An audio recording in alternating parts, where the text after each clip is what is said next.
Très heureuse de vous retrouver. Bonsoir et bienvenue à tous dans ce journal.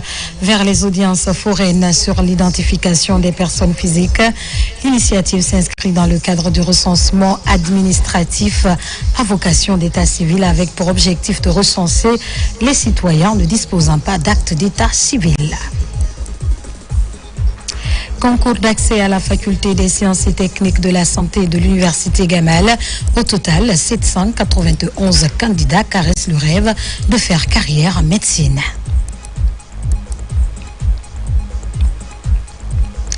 Enfin, dans le cadre de la refondation de l'État et de la rectification institutionnelle, les autorités de la transition ambitionnent de doter la Guinée d'une constitution qui reflète aux réalités guinéennes. Vous aurez plus de détails dans ce journal. C'est tout pour les sommaires.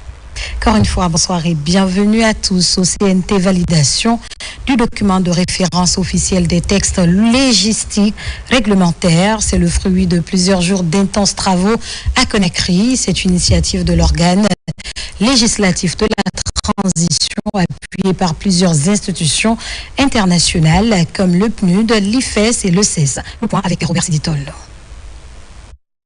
Cet atelier de formation à l'initiative du Conseil national de la transition à travers sa direction des affaires juridiques et de la légistique a regroupé, outre les cadres du CNT, les 29 départements ministériels, les cours et tribunaux, le barreau, les universités, ainsi que le gouvernorat de Conakry et les 6 communes ordinaires de Conakry. Il s'agissait, entre autres, d'obtenir l'harmonisation des pratiques de l'ensemble des acteurs de la chaîne normative guinéenne, notamment la conception, la rédaction, l'examen et l'évaluation des tests juridiques. En parcourant ce guide, on est émerveillé par la qualité, n'est-ce pas, de la recherche qui a été menée, qui a abouti aujourd'hui et à l'appropriation d'un document qui, à mon avis, va servir désormais de combler ce qu'on pouvait appeler auparavant un vide.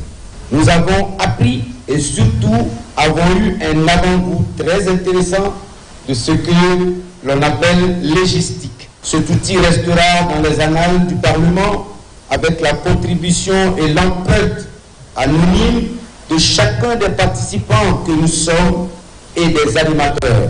Au terme de plusieurs semaines d'intenses travaux, le document de référence officiel est validé par l'ensemble des participants. Sa mise en pratique devrait permettre de mieux lire et interpréter les textes juridiques. Disons que ce travail mérite d'être magnifié, d'être remercié. Nous avons ensemble abouti à un exploit. L'exploit de proposer à la Guinée un guide légistique, une première depuis notre indépendance. À la clôture de cet atelier, le deuxième vice-président du CNT a, au nom du président Dr Dansa Kourouma, initiateur de cet atelier, exhorté tous les acteurs de la vie nationale à faire de ce document un document de référence. Je vous le disais au sommaire, bientôt les audiences foraines sur l'identification des personnes physiques. L'initiative s'inscrit dans le cadre du recensement administratif à vocation d'état civil, PNRAVEC, avec pour objectif de recenser les citoyens ne disposant pas d'acte d'état civil, qu'il s'agisse du mariage, de la naissance ou de l'adoption. Autre détail avec Amadou Touré et Abdulrazak Souma.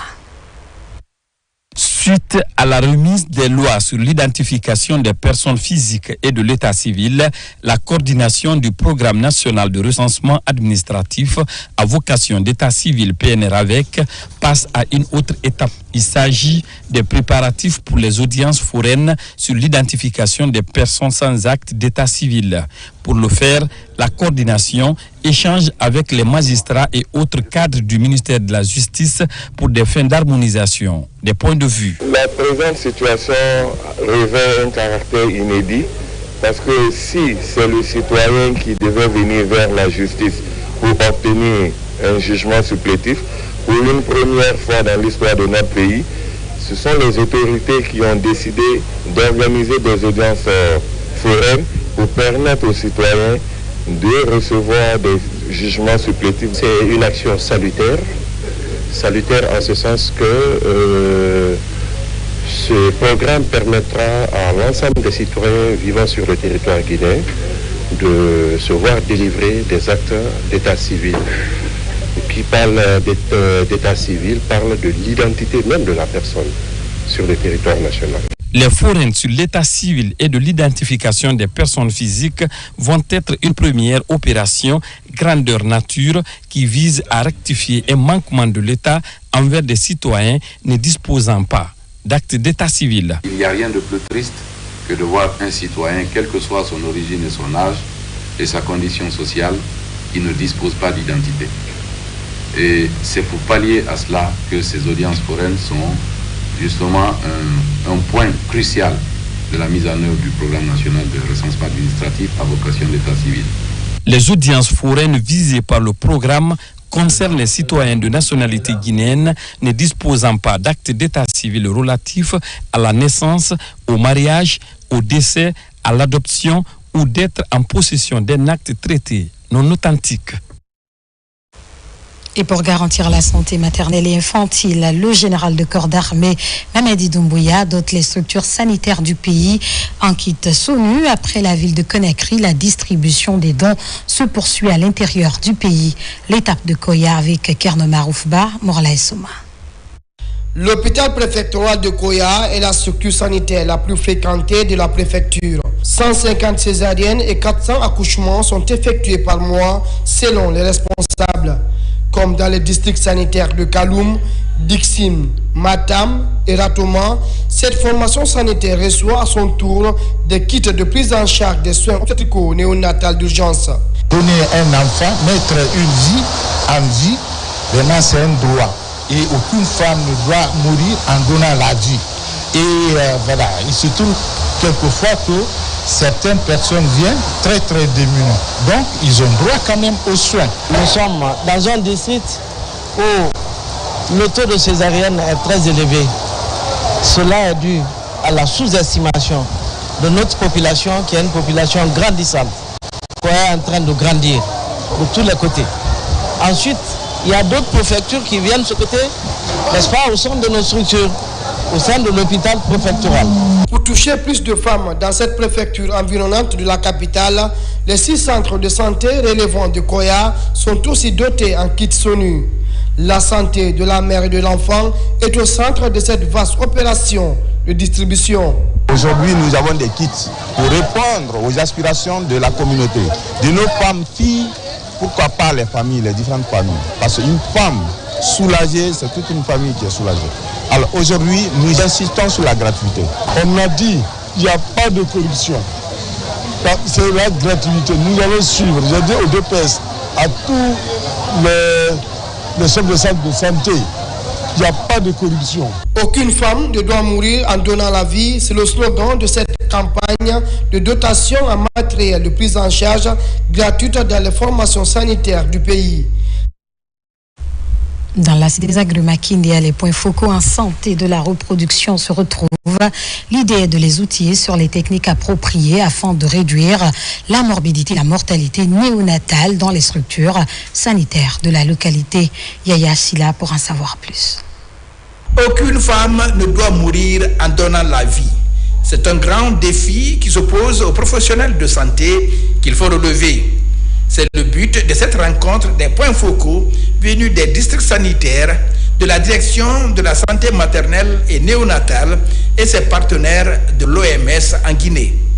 Ils débattent sur comment réduire la mortalité infantile et néonatale dans les structures sanitaires du pays. Et vous savez, la santé maternelle, aujourd'hui, nous avons de sérieux problèmes par rapport à nos indicateurs.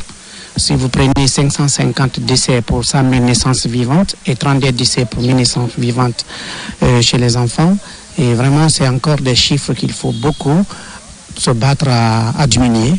Et donc cette formation va nous aider, nous les points focaux SR, à prendre beaucoup plus nos responsabilités au niveau du terrain afin de pouvoir tout mettre en œuvre pour que cette mortalité maternelle puisse être réduite de façon très considérable. Le taux de mortalité des femmes à l'accouchement est très élevé.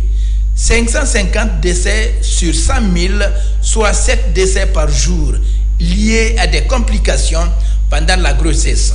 Au niveau stratégique, nous avons élaboré des normes et procédures ainsi que des directives. À cela s'ajoute également le plan stratégique en santé de la reproduction maternelle, néonatale, infantile, adolescent, jeune, nutrition et personnes âgées. Nous remercions vraiment la Direction nationale santé familiale de la nutrition, les partenaires qui nous appuient, surtout l'OMS qui ne se fatigue pas. Vraiment un grand merci à l'OMS. La rencontre de Kindia est le point de départ pour réaliser la performance dans les districts sanitaires. Les participants sont outillés sur les techniques à observer pour réduire la mortalité pendant l'accouchement. L'actualité, c'est aussi le lancement de la nouvelle industrie pharmaceutique en Guinée, Odav Pharma, et son nom, sa création vise à appuyer les efforts du gouvernement dans la lutte contre les faux médicaments. C'est également un moyen de garantir l'accès rapide de la population aux médicaments à moindre coût. Bakary Bambakonde, reportage. Les autorités guinéennes engagées pour la santé publique à travers la lutte contre les médicaments hors normes. Pour ce faire, elles multiplient les efforts avec leurs partenaires de l'industrie pharmaceutique. Dans cet esprit, Odav Pharma Guinée est lancé officiellement ce matin et sa gamme de produits pharmaceutiques avec une vision centrée sur le client. Nous sommes la première industrielle évoluant dans ce domaine pharmaceutique en Guinée et nous répondons à toutes les conditions de la bonne pratique de fabrique de médicaments. On va accompagner l'État dans la disponibilité des produits, surtout à coût bas pour la population. Les antibiotiques, antipaludiques ou encore les antiviraux et les anticancéreux, c'est toute une série de produits prêts à réduire l'apparition de la maladie et maintenir la population en santé dans les normes de l'OMS. Une opportunité de vulgarisation de la politique nationale du médicament et un large accès aux produits pharmaceutiques à moindre coût selon les professionnels de la santé publique. On est à fond dans le cadre de la lutte contre les médicaments de qualité inférieure. Aujourd'hui, un laboratoire vient produire localement. On peut tester ces médicaments avec le laboratoire de contrôle de qualité pour prouver que ce sont des médicaments sûrs et efficaces. Et donc pour nous, c'est vraiment un bel objectif. Pour accompagner l'État dans sa politique de santé publique, Odav Pharma fabrique les produits pharmaceutiques sur place et compte accroître son investissement afin de pérenniser sa production. Lancement ce jeudi à Conakry du concours d'accès à la faculté des sciences et techniques de la santé de l'université Gamal Abdel Nasser de Conakry. Ils sont au total 791 candidats à caresser le rêve de faire carrière en médecine. Et dès après ce concours, ils seront repartis dans différents départements de la dite faculté. N'est-ce pas, Mounir Barry? Après leur admission avec brio au baccalauréat unique, ces meilleurs bacheliers affrontent le concours pour accéder à la faculté des sciences et techniques de la santé. Une étape à la fois déterminante et indispensable pour poursuivre leurs études à la faculté de médecine de l'université Gamal Abdel Nasser de Conakry. Le but principal, c'est que j'ai aimé la médecine depuis mon enfance et que je compte faire la médecine, c'est pour sauver des milliers de vies. Je suis prête à 100%. Et je sais qu'au début, c'est pas facile, mais j'espère quitter ici avec une admission totale. Cette année, ils sont au nombre de 791 bacheliers, dont 19 venus de l'étranger, à prendre part à ce concours. Les admis seront répartis dans les départements de la médecine, d'odontologie, de la pharmacie ou encore les sciences infirmières et paramédicales. Il a été instauré par le ministère de l'Enseignement supérieur que pour accéder à la faculté de sciences et techniques de la santé, il faudrait être un bachelier avec mention. Et donc ce sont les bacheliers avec mention qui ont la possibilité de passer ce concours pour pouvoir intégrer la faculté des sciences et techniques de la santé. Nous allons en fait pouvoir identifier les meilleurs bacheliers pour en fait embrasser cette discipline qui est d'une importance capitale pour la vie de la nation. Et ainsi, on aura de très bons médecins qui vont en fait aider à améliorer le plateau technique dans nos hôpitaux. Pour rappel, cette faculté avait connu un temps de fermeture. Depuis sa réouverture, le ministère a instauré un système basé sur l'excellence académique. L'identification des meilleurs bacheliers et le concours sont des étapes clés qui illustre l'engagement du ministère à mettre sur le marché de l'emploi des cadres compétents et spécialistes en santé publique. Intégration socio-économique des migrants retournés au pays. L'OIM et le CNPG renforcent leur coopération. Une séance de renforcement de capacité axée sur la gestion des entreprises est initiée à leur faveur. Elle facilitera l'intégration d'au moins 9000 jeunes à travers le monde. Kerna Ousmane Diallo, compte rendu. Dans le combat pour une réintégration réussie des migrants, le Centre national de perfectionnement à la gestion va apporter sa contribution aux côtés de l'Organisation internationale pour les migrations. Au-delà de la mise à disposition de ressources financières et matérielles pour les migrants de retour, l'OIM s'engage à développer des formations sur la gestion des entreprises et c'est là qu'intervient désormais le CNPG. Pour cette première phase, une formation de 30 formateurs est initiée pour toucher plus de 9300 migrants de retour. On est dans une phase importante de développement du CNPG, dans la mesure où le projet qui est en train d'être mis en œuvre en collaboration avec l'OIM est un projet à fort impact économique et social. Le projet consiste à appuyer les migrants de retour en Guinée dans la mise en œuvre de leur micro-projet entrepreneurial. L'expérience a montré que ceux qui ont suivi des formations pareilles à travers d'autres cabinets ou d'autres partenaires, ils sont parmi aujourd'hui nos success stories en fait. L'idée c'est vraiment de les aider d'abord à se maintenir de façon durable, honnête et aussi de faciliter la gestion de ressources de budget qui est mis à leur disposition dans le cadre de leur projet de réintégration de retour. Ce premier groupe de formateurs est issu de cabinets recrutés par l'OIM avec des membres qui vont apprendre des éléments essentiels en matière de gestion des entreprises avec des modules sur la comptabilité et les ressources humaines par exemple. Les migrants de retour, quand ils reviennent, ils ont besoin de se maintenir et d'avoir des activités économiques. Et c'est dans cette logique que le CNPG s'est battu et concevoir des outils avec l'OIM et jusqu'à aboutir à une convention qui va être un modèle. Et ce modèle pourra être déployé sur d'autres institutions pour les accompagner dans la mise en œuvre en prenant CNPG comme une institution en puissance dans l'ingénierie de la formation. Avec cette stratégie soutenue par l'Union européenne, l'OIM espère davantage impacter les migrants de retour et faire émerger parmi eux des entrepreneurs qui contribueront progressivement à l'essor économique de la Guinée. Et depuis plus d'un mois, les cours de vacances sont initiés dans 75 écoles de la région de Kankan. C'est un programme du projet SWED dans l'unique but de maintenir les filles à l'école. Près de 5000 élèves, filles, suivent ces cours dans les 5 préfectures de la région. Les matières enseignées sont le français et les mathématiques. Abdul Karim Kamara, reportage. Après l'année scolaire 2023-2024, il y a encore des cours dans certaines écoles de la région de Kankan. Ce sont des cours de vacances à l'adresse de près de 5000 filles des classes de 8e et 9e, mais aussi celles qui ont échoué au BEPC. L'initiative est portée par le volet éducation du projet SWED, financé par la Banque mondiale. D'ores et déjà, l'engouement est palpable dans les salles de classe.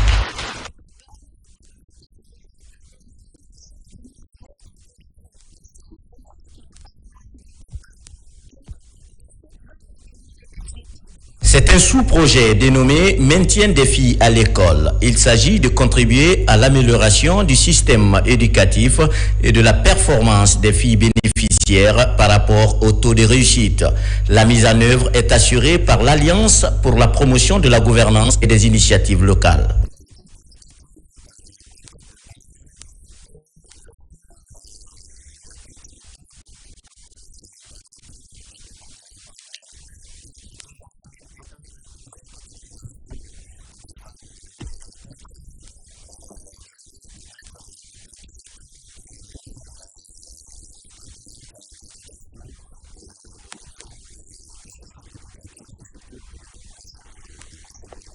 75 écoles sont identifiées pour ces cours de vacances initiés par le projet SWED dans la région de Kankan. Le français et les mathématiques sont les 2 matières enseignées. Partout, il existe des points focaux chargés du suivi de la mise en œuvre.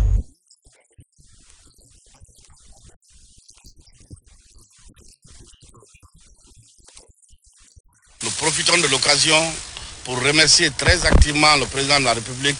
Nous qui sommes là, représentants de l'État, nous sommes entièrement à la disposition des initiateurs, qui est le projet Suède, pour les accompagner. En plus des cours, les filles bénéficieront des kits hygiéniques et scolaires ainsi que des espaces sûrs scolaires.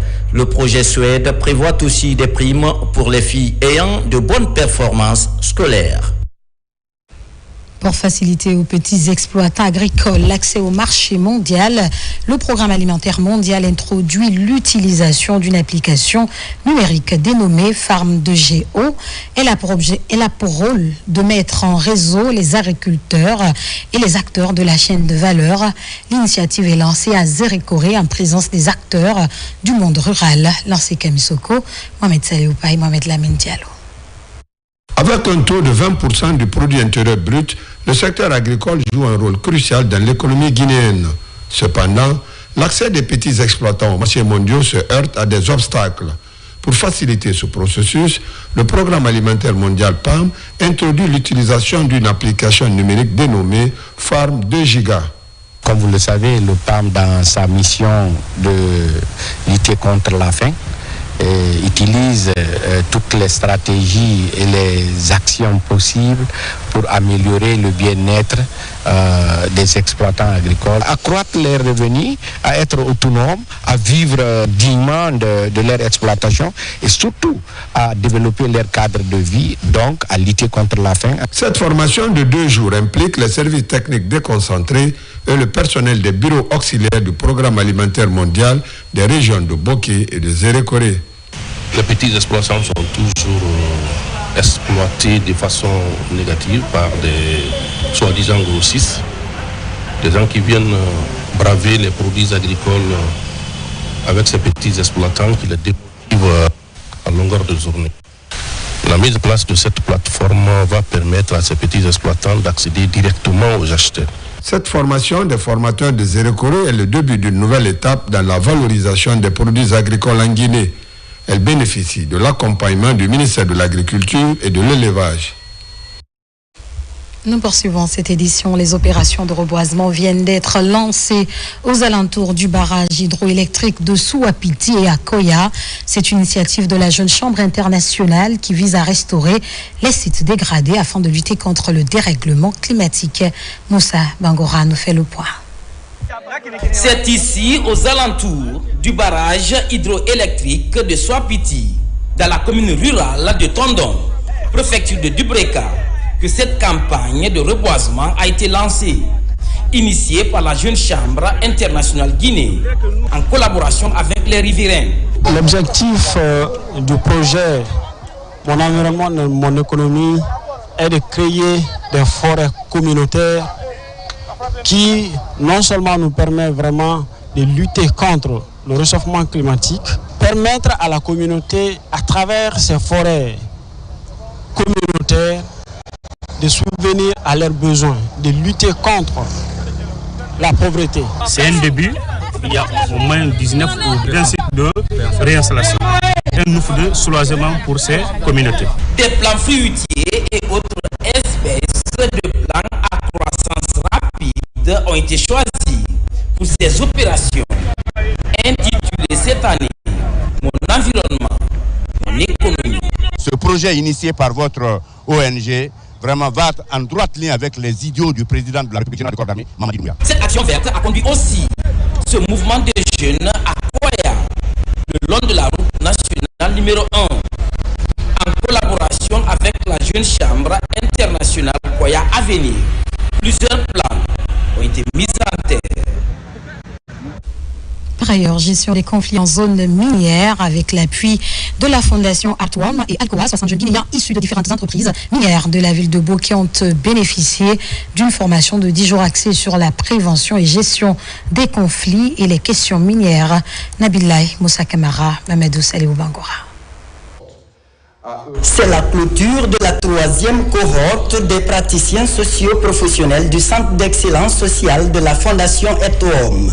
Après un programme de 10 mois combinant formation théorique et études pratiques sur le terrain, les diplômés réunis au sein de la promotion Kakandé sont désormais capables de servir de médiateurs entre les sociétés minières et les communautés pour atténuer les tensions sociales. Parce que par exemple, quand moi je prends mon cas, je fais partir d'une communauté qui est impactée par des ports minéraliers. Souvent, il y a des barrages, ainsi de suite. Mais à l'issue de cette formation, aujourd'hui, nous sommes outillés comment, c'est-à-dire éviter ces barrages dans la communauté et rentrer en contact avec les entreprises pour, disons, qu'il y ait un dialogue participatif pour trouver des bonnes solutions pour une bonne exploitation gagnant-gagnant de chaque partie. Il faut saluer, soutenir, encourager, étendre cette initiative qui consiste à former des jeunes Guinéens aux meilleures pratiques environnementales et sociales. La présentation du centre, la présentation du projet de fin d'année par les étudiants et la reconnaissance de la Fondation Alcoa pour son soutien au projet pendant 3 ans ont constitué les activités principales de ce symposium sous le thème pratique de responsabilité sociale dans le secteur minier pour un développement durable. Cette promotion Kakandé va, comme les autres promotions, contribuer davantage à l'apaisement dans les zones riveraines des exploitations de nos ressources. La Fondation Airform a obéi à 2 demandes principales de la Chambre des mines et en particulier de la Guinée. 1. Celle de former des Guinéens capables, des Guinéens professionnels. La deuxième chose qu'elle a acceptée, c'est avec beaucoup de courage et beaucoup de confiance de délocaliser ces formations-là. Ce que vous faites au Cameroun ou au Ghana ou ailleurs, faites-le ici chez nous. Après le Cameroun, le Ghana et la Côte d'Ivoire, le Centre d'excellence sociale de la Fondation Eto'Homme, créé en 2008, s'est installé en Guinée il y a 3 ans. Ce programme stratégique fête aussi les 15 ans de sa création. 3e grand titre de cette édition. Dans le cadre de la refondation de l'État et de la rectification institutionnelle, les autorités de la transition ambitionnent de doter la Guinée d'une constitution qui rassemblera les Guinéens autour d'un même idéal. Pour atteindre cet objectif, 11 étapes sont mises en œuvre. Abdoulaye Diallo. Tout d'abord, la mission de consultation des populations par les conseillers nationaux. Dans les 33 préfectures de la Guinée et les 6 communes de Conakry comprenant les îles de l'Os, les conseillers nationaux sont déployés pour écouter les Guinéens, recueillir leurs avis et préoccupations et organiser également pour que les populations disent librement ce qu'elles attendent de la transition. Le symposium sur le constitutionnalisme guinéen, une autre étape importante du déroulement de la transition, mais aussi un tournant décisif pour le CNT qui a la lourde responsabilité de conduire le processus de rédaction de la nouvelle constitution. Plus de 200 personnes issues des coalitions politiques, des organisations de la société civile et des experts nationaux et internationaux ont répondu favorablement à l'appel du CNT. L'objectif étant de créer un cadre d'échange avec la participation de toutes les couches intellectuelles de la Guinée et d'ailleurs. L'organisation de ce symposium permet à l'organe législatif d'avoir des éléments d'appréciation des experts nationaux et internationaux sur le choix que les Guinéens doivent opérer par rapport aux futures institutions de la République. Le débat d'orientation constitutionnelle, une première dans l'histoire de la Guinée, est la suite logique du symposium sur le constitutionnalisme. Une idée du Conseil national de la transition qui amorce l'une des étapes importantes du processus d'élaboration de la nouvelle constitution. Un débat technique pour ouvrir les discussions et les échanges entre les acteurs sociopolitiques et les membres de la représentation nationale. Pour toucher le maximum de Guinéens, le CNT a créé pour la circonstance une plateforme de participation citoyenne accessible depuis un navigateur à travers le www.debatcitoyen.org et un centre d'appel, le 1013 disponibles dans toutes les langues nationales. Une autre opportunité de permettre aux citoyens de participer activement à l'élaboration de la Constitution. Le but étant d'éliminer les polémiques, de réduire les divergences et favoriser une approche consensuelle et constructive. Après ces différentes étapes, le Conseil national de la transition a procédé à l'élaboration de l'avant-projet de la nouvelle Constitution, une autre étape importante du processus de la transition. Le 29 juillet dernier, ce document a été largement présenté au cours d'une séance plénière. Il est le résultat d'une inclusivité nationale ouverte et entretenue. Les constitutions guinéennes successives ont engendré par leur présidentialisme renforcé à l'excès, époque après époque, de nouvelles formes d'instabilité politique et de dysfonctionnement des institutions ou organes de l'État, auxquels il faut remédier en substituant au présidentialisme hégémonique pratiqué en République de Guinée un authentique régime présidentiel répondant aux spécificités de la vie politique guinéenne, marquant un progrès par rapport à la situation antérieure et garantissant la paix civile. La juste répartition des pouvoirs et le respect des valeurs qui nous rassemblent et qui nous ressemblent. Dans ce contexte, l'objectif de la réforme constitutionnelle est à la fois d'assurer la pérennité des institutions et de revaloriser les fonctions de la représentation parlementaire tout en assurant un meilleur équilibre des pouvoirs séparés. Après l'étape liée au dialogue institutionnel, suivra l'élaboration du projet de constitution qui sera soumis au référendum avant sa vulgarisation pour une plus grande appropriation par les Guinéens et sa promulgation par le président de la République. Et pendant ce temps, une quarantaine d'artisans sont formés en technique de tressage du bambou. Cette séance de 30 jours leur permettra d'améliorer leur rendement. C'est le fruit de la coopération sino-guinéenne en matière d'artisanat. Ousmane Ba. Les techniques chinoises de tressage du bambou rotin sont d'une ingéniosité légendaire. La sélection des matériaux, le traitement, le stockage et la fabrication des produits sont entre autres notions qui seront dispensées à ces jeunes artisans guinéens. Un fruit de la coopération sino-guinéenne à travers le Centre international de bambou et rotin. La Chine possède la technique de tressage.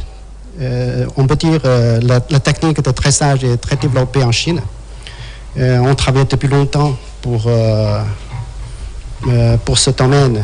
Donc on aimerait transmettre, comme dit-on, la technique ou bien transférer le savoir-faire aux amis guinéens. Ils nous accompagnent une fois de plus par leur expertise qu'ils ont en technique de tressage de bambou et de rotin, qu'ils viennent apprendre aux artisans guinéens. Donc ils viennent former les artisans guinéens aux techniques de tressage et de bambou. Cela va nous permettre de créer de l'emploi à travers les jeunes artisans qui sont ici présents aujourd'hui. Donc nous remercions le gouvernement chinois pour cela. Un mois de formation pour 45 artisans. L'acquisition de nouvelles connaissances permettra à ces jeunes d'améliorer leur façon de travailler en vue de générer davantage de revenus. Une initiative qui cadre avec le plan d'action des autorités guinéennes en charge de l'artisanat. C'est une grande satisfaction pour nous parce que 45 jeunes qui seront formés au tressage de bambou, ça veut dire qu'on aura une pluralité et vraiment de beaux designs en matière de bambou et de rotin. Et aujourd'hui, c'est vraiment des produits qui sont beaucoup consommés par les Guinéens. Donc, ça ne peut être qu'un avantage pour les artisans, mais aussi pour l'ONPA, parce que nous, notre objectif, c'est la promotion. Et qui parle de promotion parle avant tout de la qualité des produits. Cet appui est un acte qui s'inscrit dans la dynamique de raffermissement de la coopération artisanale entre la Chine et la Guinée. L'an dernier, 23 artisans ont bénéficié d'une bourse de formation en tressage de bambou en Chine. Une autre bourse sera offerte à d'autres équipes en 2025, ont relevé les deux parties. Et disons qu'à Timbo, il n'existe aucun spécialiste en broderie, couturier et couturière accourt vers le centre-ville de Mamou pour broder les habits des clients. Constatant ce fait, l'Office national de formation et de perfectionnement professionnel lance une formation en art de la broderie dans la localité. 50 couturiers bénéficient de ce programme. Moussa Komara, reportage. À Timbo, la couture est devenue un métier très convoité.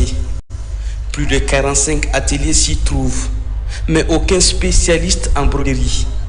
Pour pousser les limites de ces maîtres et maîtresses en couture, le ministère de l'Enseignement technique et de la formation professionnelle, à travers l'Office national de formation et de perfectionnement professionnel, lance cette formation en art de la broderie. 50 personnes à former, principalement des dames en broderie à Timbo. C'est très simple, c'est donner une réponse au manque de métiers de broderie ou de spécialistes en broderie à Timbo pour éviter que les couturières, les dames de Timbo se déplacent pour aller à Mamou et pour faire ces prestations, ces finitions et ces belles parures pour les citoyens de Timbo. Le programme est nouveau dans la ville et plusieurs procédés de la broderie moderne seront enseignés. Entre autres, la création des motifs centrales et géométriques, l'utilisation des lames striées ou encore la pose du ruban. Je vais les former théorie et en pratique encore. Couper et dessiner encore et tracer comment rouler les machines et comment dessiner et broder pour avoir de bons modèles. Conçue et planifiée par l'antenne régionale de l'ONFPP, cette formation se déroule sur 10 jours. Elle pourrait aider ses bénéficiaires à faire des modèles de broderie dans le respect de l'esthétique et de la qualité. On est très content de la formation que nous avons reçue. Elle a porté essentiellement sur la broderie. Ça va beaucoup nous aider. Après Timbo, les initiateurs espèrent engager d'autres programmes de formation sur la broderie à Douné. 50 personnes sont ciblées pour maîtriser l'art de la broderie. À présent, ce communiqué de la Direction nationale des impôts communiqué.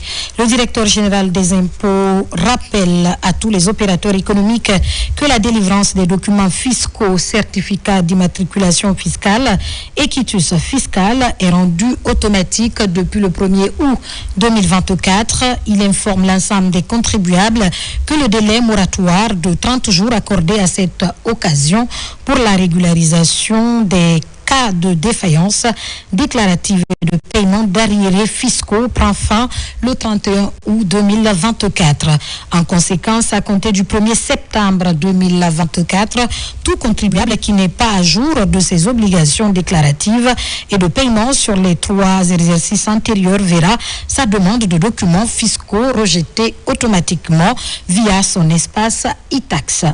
La génération automatique des documents fiscaux est conditionnée par la régularité fiscale du contribuable demandeur.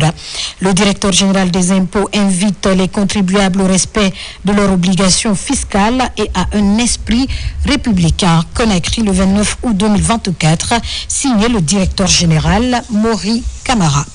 Et puis ce communiqué de la Caisse nationale de sécurité sociale communiqué. La direction générale de la Caisse nationale de sécurité sociale, CNSS, informe les pensionnés que le paiement des pensions de retraite et de réversion pour l'échéance de septembre 2024 commencera le mardi 3 septembre 2024 à 8h pile sur l'ensemble du territoire national. Les paiements se dérouleront selon le calendrier ci-après. Au siège de la direction générale à Koulewundi, Kaloum, journée du mardi 3 septembre 2024, paiement des retraités des banques, des compagnies d'assurance, de la Sotelgui, de la Caisse nationale de sécurité sociale, du syndicat des retraités et des sociétés minières ACG Conakry, CBK Conakry et CBG Conakry. Journée du mercredi 4 septembre 2024, paiement des retraités du lot 1 au lot 193, lot des invalides. Journée du jeudi 5 septembre 2024, paiement des pensions de réversion. Journée du vendredi 6 septembre 2024, paiement des retardataires. Dans les agences et antennes préfectorales, du mardi 3 septembre au vendredi 6 septembre 2024. En ce qui concerne l'agence de Matoto, journée du mardi 3 septembre 2024, lot 1 et lot 2. Journée du mercredi 4 septembre 2024, suite lot 2 et lot 3. Journée du jeudi 5 septembre 2024, suite lot 3 et lot 4. Journée du vendredi 6 septembre 2024, suite LO4 retardataire et fin de programme à Matoto. Les pensionnés payés par virement bancaire, téléphonie mobile et cash minute sont invités à se rendre dans leur établissement bancaire ou à consulter leur compte de téléphonie mobile dès le mardi 3 septembre 2024 pour percevoir le montant de leur pension de retraite. La Direction générale de la Caisse nationale de sécurité sociale s'est comptée sur la bonne compréhension de l'ensemble des pensionné. Conakry le 29 août 2024, le directeur général Bakary Silla. C'est la fin de ce journal. Merci de nous avoir choisis pour vous informer. De mon côté, la joie fut immense de vous servir cette semaine. N'oubliez surtout pas que la Guinée est notre paradis. À très vite. Au revoir.